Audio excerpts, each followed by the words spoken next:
con doña Amanda Villatoro, representante de la CSA, que hace pocos días estuvo en Porto Alegre, Brasil, siguiendo muy cerca todo el caso que se lleva contra el expresidente brasileño Lula da Silva y todo lo que está inmerso y lo que se está viviendo en el escenario y el entorno sociopolítico brasileño. Doña Amanda, muchas gracias por atender esta entrevista de la NEP, que se estará distribuyendo en todos nuestros canales de comunicación, incluso fuera de Costa Rica. Muy amable.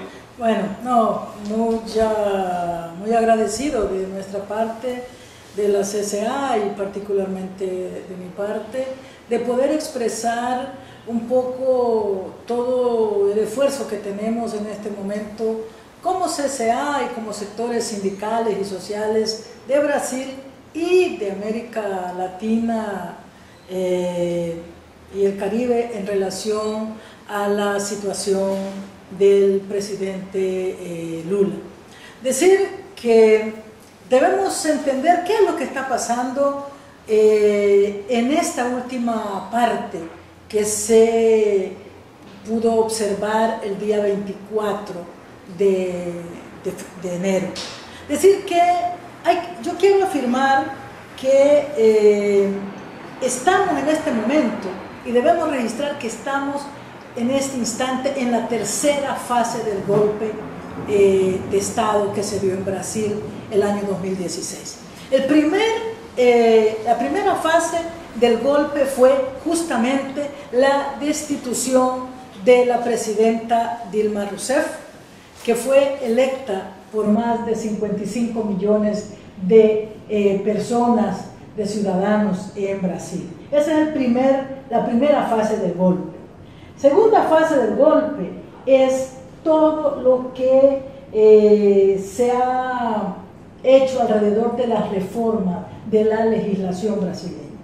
Primera iniciativa fue la congelación de la inversión pública por el Estado brasileño por 20 años.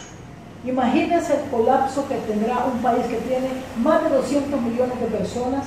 En 20 años el crecimiento y la demanda de servicios de salud, de educación y de infraestructura del Estado. Pero eso se enmarca en la segunda fase del golpe, que era la reforma a la legislación, que es justamente esa primera, que es la congelación de la inversión pública, y con eso la inversión en inclusión social y los programas sociales que tanto el presidente Lula como la presidenta Dilma y el Partido de los Trabajadores desarrollaron a lo largo de más de una década. Otra reforma importante que se da en la segunda fase del golpe es la reforma a la ley laboral, la reforma trabalhista, que pone a Brasil 70 años atrás en relaciones laborales.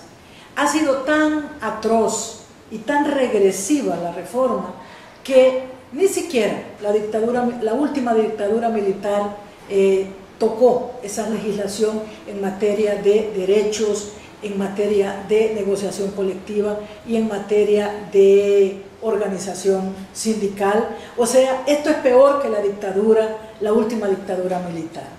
Decir que la segunda fase del golpe, que es la reforma a la legislación, también ha incluido otras iniciativas como son el que se liberase la propiedad de la tierra brasilera a empresas nacionales e internacionales, pero sobre todo multinacionales, y ahí tenemos todo un movimiento de compra de empresas transnacionales en Mato Grosso del Sur, en Sao Paulo, en la parte de Foz do Iguazú, que es todo lo que tiene que ver con la mayor reserva de agua dulce de América del Sur, que es el acuífero Guaraní.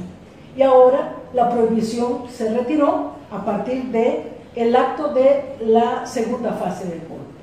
También tenemos otra iniciativa de reforma que fue condonar más de $1.000 millones a los dueños de las tierras y los involucrados en los agronegocios vinculados a la tierra brasilera, o sea, los grandes facenderos, como se conocen, los grandes latifundistas brasileños, fue perdonado, fue condonada más de $1.000 millones en las deudas que tenía. Y una tercera reforma que también se registra en esta segunda etapa del golpe de Estado en Brasil es el que tecnología desarrollada por el gobierno brasileño en materia sobre todo atómica, que nunca fue entregado a otro estado y tampoco a los Estados Unidos en este momento, es parte de la distribución y contribución del gobierno golpista de Michel Temer. Decir que también en esa reforma pasa por toda la venta, casi un regalo a las transnacionales petroleras americanas, sobre todo, de la gran reserva petrolífera de mar adentro, de mar profundo, que estaba en manos de Petrobras y que pues ha sido parte de la segunda fase del golpe. Ahora, decía antes,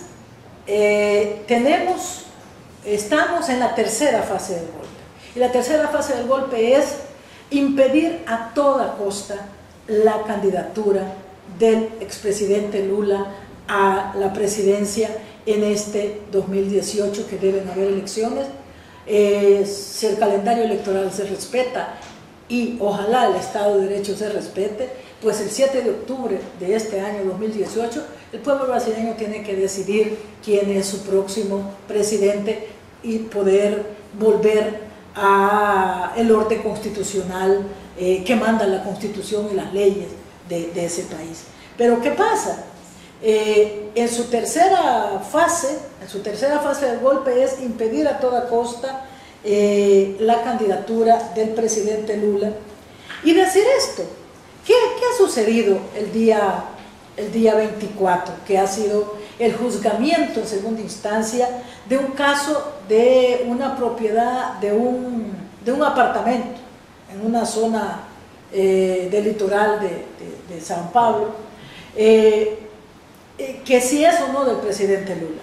Primero, hace más de 2 meses o más de 1 mes y medio, una juez de Brasilia embargó en la propiedad de ese apartamento porque estaba embargando por deudas a la empresa propietaria, que es una empresa constructora, y que siendo de la empresa, la jueza embargó.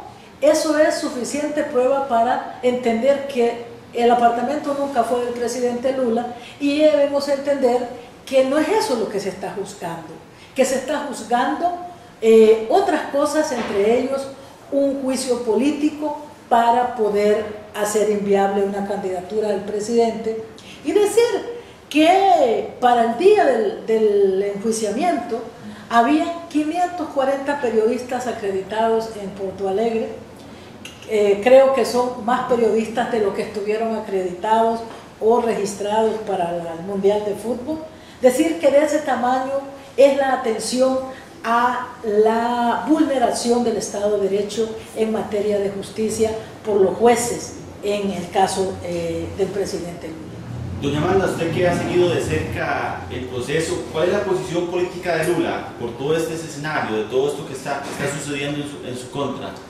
Bueno, en primer lugar, saber y entender que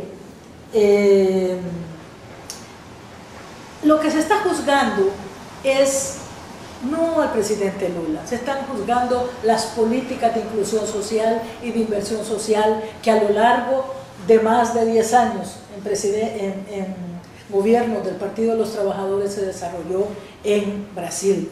Decir que se está enjuiciando de que por una vez en la vida, cuando hubieron buenos precios de los productos, de los famosos commodities, llámese soja, llámese petróleo y otros bienes de producción en Brasil, esas ganancias y esa renta no fue a parar a las élites brasileras poderosas y que han ostentado la riqueza y el poder por décadas en Brasil, sino que fue distribuido, redistribuido y posibilitó ciertamente la incorporación a una vida más decente a más de 40 millones de personas en Brasil. Es decir, que eso es lo que está en discusión y en debate, y así es como lo elaboramos el movimiento sindical de las Américas, como también en los movimientos sociales de todo nuestro continente. Decir que el que se le juzgue de la manera que se le juzgó, que ha sido sesgada, ha sido viciada, hasta por un hecho. Los tres jueces que juzgaron, está tan comprobado que estaba viciado el proceso, que los tres jueces dieron la misma pena para el expresidente Lula, que fueron 12 años y un mes. ¿Por qué? Porque si el resultado hubiese sido diferente, si uno de los jueces hubiese no estado hablado, no hubiese estado articulado a esa injusticia que ellos impartieron el día 24, perfectamente había un proceso interno en la legislación jurídica brasilera, de que en 2 meses tenía que ser juzgado el mismo caso por 6 jueces. Era más difícil doblegar y comprar 6 jueces. En este caso decir que estamos contra el tiempo, que el presidente lo sabe, pero la derecha brasilera, la élite brasilera quiere obligar a los sectores populares y a los sectores sociales y al Partido de los Trabajadores a diseñar un plan B. Y la mala noticia es que no hay plan B. El plan A es Lula, el plan B va a ser Lula, el plan C va a ser Lula, y todas las letras del analfabeto si va a haber una u otro plan. ¿Por qué? Porque entendemos una cosa: el expresidente Lula es inocente, se le está juzgando por otras cosas que no es el dichoso apartamento, que además tiene eso, unas condiciones internas brasileras como esto, haber posibilitado redistribuir la riqueza y que saliera de las pocas manos donde siempre estuvo. Y segundo, hay otras cosas de la geopolítica mundial que también se le cobran al presidente Lula, que también se le cobran a la izquierda del PT, que también se le cobran a los gobiernos del Partido de los Trabajadores, como es haberse atrevido a constituir la idea de un nuevo polo geopolítico y económico como es los BRICS. Poder articular una estrategia desde el sur y desde una otra lógica que no fuera la lógica de los Estados Unidos y su gobierno. Decir que aquí también se cobra haber constituido el UNASUR, que era la voz de los ciudadanos y las ciudadanas del sur, y que hacía un contrapeso para poder tener una voz más fuerte. Ahora mismo tenemos una arremetida de odio y de discriminación por el gobierno de Donald Trump, expulsando la posibilidad de miles y miles de trabajadores y trabajadoras inmigrantes en Estados Unidos. Esta es la hora que ni un solo gobierno, aparte del salvadoreño y los afectados, han levantado la voz reclamando derechos para los inmigrantes. ¿Por qué? Porque la voz fuerte que estamos construyendo el presidente Lula, la presidenta Dilma, ciertamente está siendo cobrada y está tratando de callarse, incluso en un eventual gane, que es así, del presidente, digamos, en estas elecciones del 7 de octubre. Doña Amanda, estamos cerca de las elecciones que se van a realizar en Brasil. ¿Nos confirma usted entonces que el candidato por el Partido de los Trabajadores va a ser Lula? No, yo no lo confirmo, yo simplemente reafirmo, porque el día lunes de la semana pasada hubo una gran conferencia internacional de apoyo para la justicia en el caso del expresidente Lula. El martes existió toda una movilización en Porto Alegre, que estuvimos más o menos más de 70.000 personas de muchos lugares de Brasil, Y el miércoles, en la Plaza de la República, en el centro de Sao Paulo, hubo una movilización similar, como 60, 70 mil personas que marcharon hasta la Avenida Paulista demandando justicia y demandando respeto a los derechos ciudadanos que tiene el expresidente Lula. Decir esto, que el día jueves 25, porque el enjuiciamiento fue el día 24, el día jueves 25, el Partido de los Trabajadores lanzó como su precandidato único a la presidencia para esta elección del 2018 al presidente Luis Ignacio Lula da Silva. Precisamente usted habla de un apoyo masivo, 70.000 personas y manifestaciones. ¿Cómo ve el movimiento sindical en toda esta coyuntura de hoy hasta cuando se realicen las elecciones, en octubre próximo? Bueno, lo que tenemos es movilización y lucha, porque ciertamente defender a Lula es defender la democracia en Brasil, pero también fuera de Brasil. Defender a Lula también es defender los derechos de los más vulnerables en Brasil y fuera de Brasil. Defender al expresidente Lula también es defender los trabajadores y trabajadoras de Brasil, como también en el resto, porque la legislación laboral brasileña, tal cual fue reformada, simplemente va a ser la receta de la derecha y de las derechas latinoamericanas y también de las Américas para vulnerar los derechos de los trabajadores y trabajadoras. Precisamente ese era mi siguiente punto a abordar, y sobre este tema, ¿cree usted que esto es solo un fenómeno de Brasil o es una ofensiva del capital neoliberal contra la clase trabajadora latinoamericana? Por supuesto, es una arremetida que se centra en Brasil, se centra en un gobierno que sin duda hizo errores, pero también hizo políticas públicas en favor de los más desprotegidos, los más vulnerables, y también de poder desarrollar un programa que aún siendo un programa desde la inspiración, desde un gobierno participativo, incluyente, demostraba que era posible apartarse del ideario neoliberal y poder crecer como creció Brasil y también redistribuir e incluir como los gobiernos del presidente Lula y de la presidenta Dilma Rousseff. Decimos una cosa en el marco de las movilizaciones de la semana pasada, es que elecciones sin Lula es fraude y tenemos que defender esto, porque también con ello defendemos las democracias en cada uno de nuestros países. ¿Por qué? Porque el nivel de violentación a los estados de derecho y a leyes que protegen derechos, en este caso para los trabajadores y trabajadoras, van a ser de la medida que se realizó en Brasil. Doña Amanda, sé que usted la mencionó al principio de esta entrevista, al inicio, algunas de ellas, pero ¿cuáles son algunas de las leyes antiobreras que ha impulsado el gobierno del presidente Temer?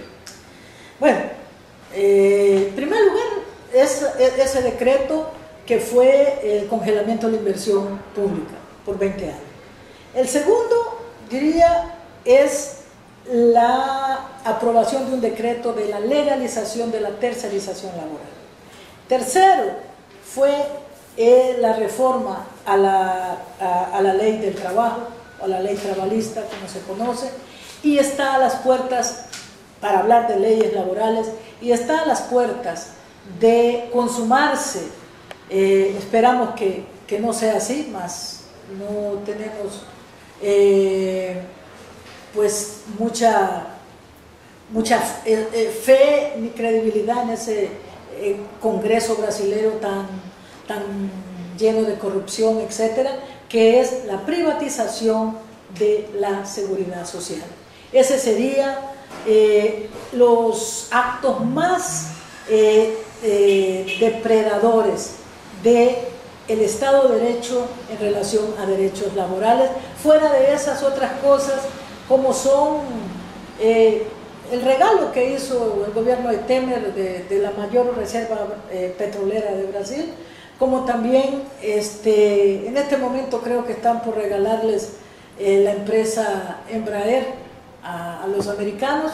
O sea, ha habido un motín que responde a la lógica neoliberal, que responde a los halcones de la economía norteamericana y que consolida el negocio de las transnacionales en Brasil, que consolida el gobierno de las transnacionales en nuestros países y que consolida otra etapa del neoliberalismo depredador y excluyente en esta nueva fase. Dejando de lado un poco el tema del presidente Lula y enfocándonos un poco más a la experiencia suya en el sindicalismo, tanto en Latinoamérica como fuera del continente americano, ¿cuál es su opinión o experiencia de que se involucren en política los movimientos evangelistas? Bueno, yo pienso que esta es una tónica que no está siendo exclusiva por estas tierras. Uno de los grandes pilares de sustentación del presidente golpista Michel Temer justamente son los pastores, que no tenemos nada en contra de ellos.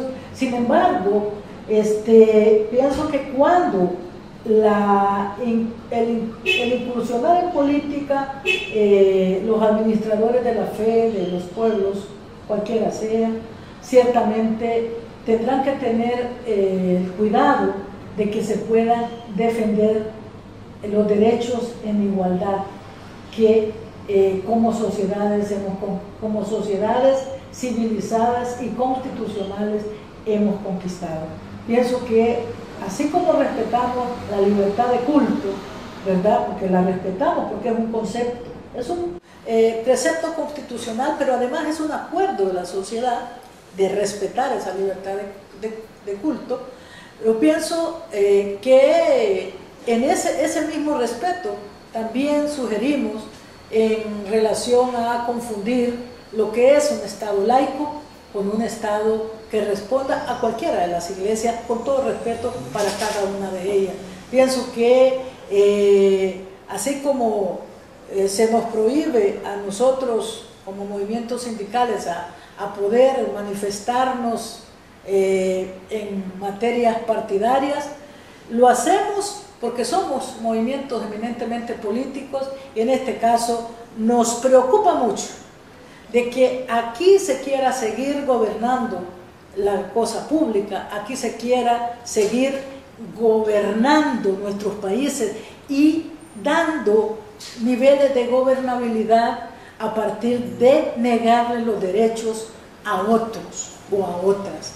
Decir que los temas de derechos reproductivos para nosotras las mujeres, como también el tema de el matrimonio igualitario, no debería sino revivir esa constitucionalidad y ese Estado de Derecho y ese Estado laico que simplemente hace parte y reconoce la evolución del respeto y de la diversidad de nuestras sociedades. Pensamos que debe ser por ahí y que esa gobernabilidad que en muchos países los partidos muy evangélicos tratan de hacer, y aquí lo quiero decir con mucha fuerza, quieren vender gobernabilidad, sobre todo gobernando y legislando sobre los cuerpos de nosotras las mujeres.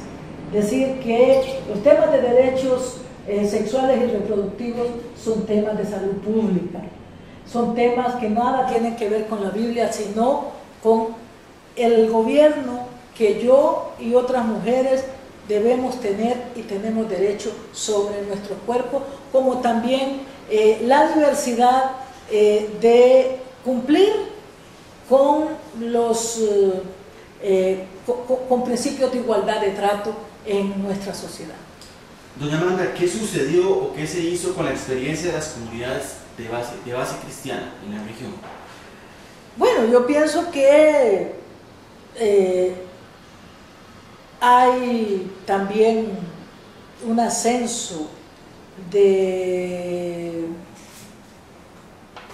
todo este tema de las iglesias a una postura más conservadora, ¿verdad? Y pensamos que en esas iglesias que hay de todo tipo, hay en algunas partes de este Estado que queremos que sea laico, ¿verdad? Pues la posibilidad de entender esos derechos y además entender que eso no riñe con los derechos de los otros.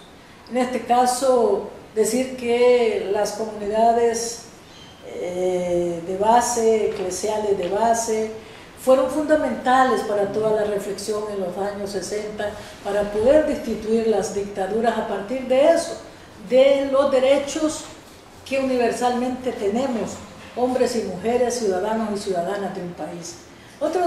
Estos movimientos pro familia, pensamos que ciertamente se quedan anquilosados en la parte más conservadora y más excluyente de una visión mucho más amplia. Como se dice, bueno, quien no quiera interrumpir el embarazo, porque no lo interrumpa, no pasa nada. Quien quiera casarse con quien le parezca, que sea del mismo sexo o de otro sexo, pues también es parte de los derechos que la Constitución y que la sociedad y la humanidad hemos ido construyendo a lo largo de los años, ¿no? Doña Amanda, en el recorrido por estas preguntas y esta entrevista, usted ha hablado de muchos escenarios, bueno, tanto en Brasil como en la región latinoamericana, y son muy cambiantes, ¿verdad? Usted es alta dirigente sindical de la CCA, precisamente. ¿Cuál es la respuesta de esta organización ante el escenario brasileño y latinoamericano que usted describió anteriormente? Bueno, la respuesta primera es defender que haya justicia y debidos procesos para cualquier ciudadano de estos países. Segundo, nosotros como CSA y otros movimientos sociales hemos desarrollado por segundo año consecutivo, 2016 y 2017, una jornada de movilización y resistencia que se llama Jornada Continental por la Democracia y contra el Neoliberalismo. Para nosotros como CSA y otra amplia gama de movimientos sociales, eso lo que indica es una cosa: la democracia en esta nueva etapa está amenazada hoy más que nunca por los neoliberales, por los conservadores y por las empresas transnacionales. Decir que nuestra respuesta es movilización, nuestra respuesta es reclamar justicia, nuestra respuesta es reclamar que haya debidos procesos y que en todo caso se defienda la democracia que ahora, como dije antes, está amenazada. Doña Amanda, para finalizar, ¿qué recomienda usted a los trabajadores y sindicatos costarricenses? Bueno, en primer lugar, decir que no permitir en esta etapa de esta primera vuelta, porque seguro que habrá segunda vuelta, no permitir que la desidia sea la que gane, que sea el partido mayoritario, el abstencionismo, porque eso es darle a otros, en pequeñas proporciones, la potestad de legislar sobre tu vida, sobre tus derechos y sobre tu individualidad y tu vida colectiva.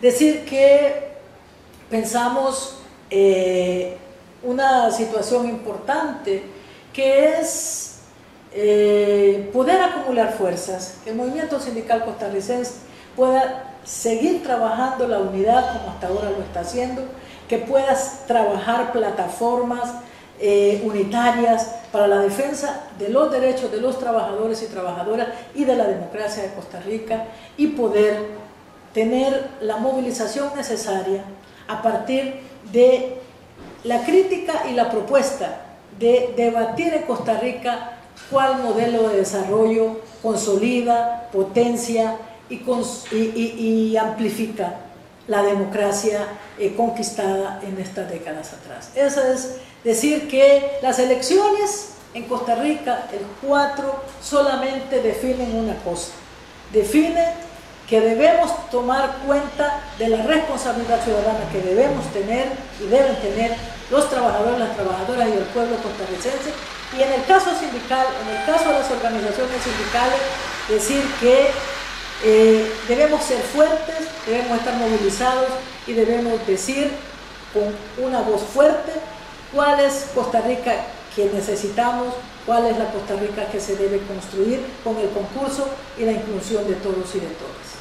Y Amanda, no queda más que agradecerle por este amplio espacio que nos brindó el día de hoy. Esperemos en próxima ocasión estar analizando un escenario diferente en la coyuntura político-social de nuestros países latinoamericanos. Muchas gracias a ustedes, a la ANEP y a la Central Juanito Mora por esta oportunidad de hacer esta contribución para todos y todas.